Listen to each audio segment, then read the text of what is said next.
Good morning, children. This is the second session English for class 8. So we continue with the selfish giant. Yesterday I showed you a video, a very interesting one. So now let's begin the story, the summary. The Selfish Giant is a beautiful fictitious story by Oscar Wilde. Fictitious means it is based on imagination. Yes, really, such things cannot happen in reality. So it is a fictitious story, all based on imagination. This story revolves around a play garden which becomes lavish in the presence of children. Lavish, beautiful, full of lovely fruits, flowers, trees, that is why lavish. In the presence of children. Even the garden loves small children, and dries in the absence of children. So when the children run away from there, the garden becomes dry. This story teaches us to treat kids in the right way. That means we should be very kind to small children. So let's begin the story. The summary first. There was a lovely garden in a city. Kids used to play there after school time. So there was a beautiful garden in a city and children after their school was over, they used to go and play there. There were numerous grass, flowers and peach trees there. So all these things were there in the garden. They used to cheer the kids and bird used to sing mesmerizing songs, lovely, beautiful songs. The birds were also happy to see the children there. In the spring, plant brought flowers, while in winter they were giving sweet fruits. So the trees would be full of flowers and fruits and all that. The kids were happy like never before. But this happiness did not survive long. So this was a short-lived happiness for some time. Okay. The arrival of the selfish giant. So now what happens? The selfish giant arrives there in the garden. The selfish giant was at his friend's home for 7 years. But now he had returned. Now he has come back to his own home. He scolded the children playing in the garden. So when he saw the children there, he was very angry. He started scolding them. And so raised the wall around the yard.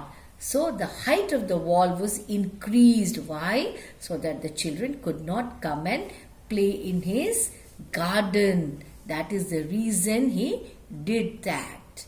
Okay. Now, there was persistent winter in the garden. Now there was only winter in the garden.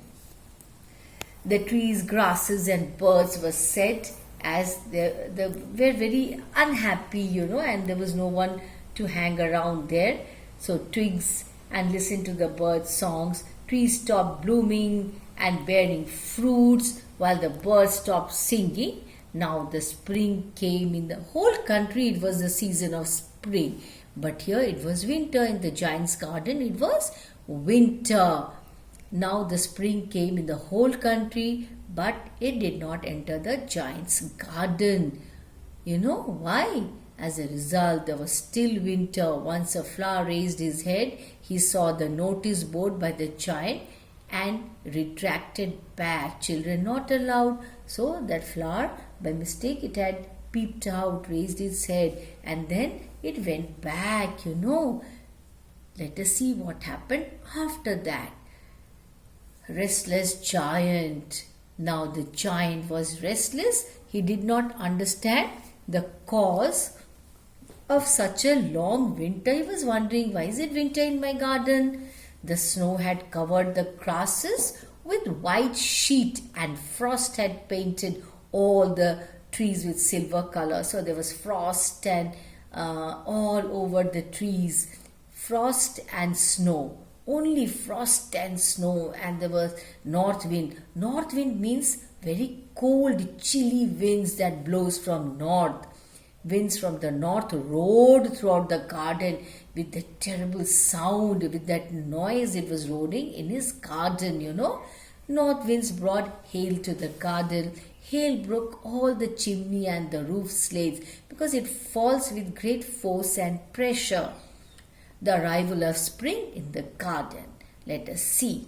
One day, children made a hole in the wall and entered the garden.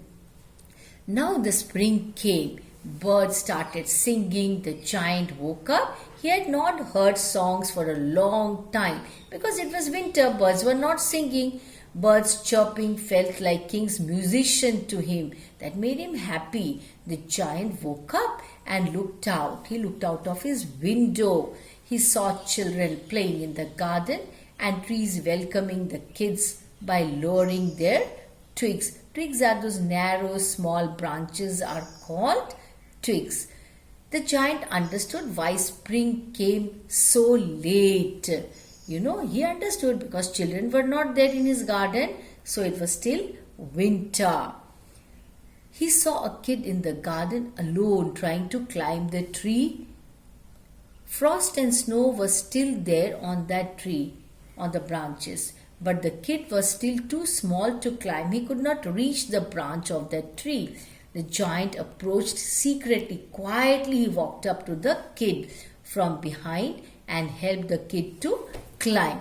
The kid was happy and he kissed the giant's cheek. Other children were frightened by the giant and were running here and there. But when they saw the giant helping the boy, they also became happy.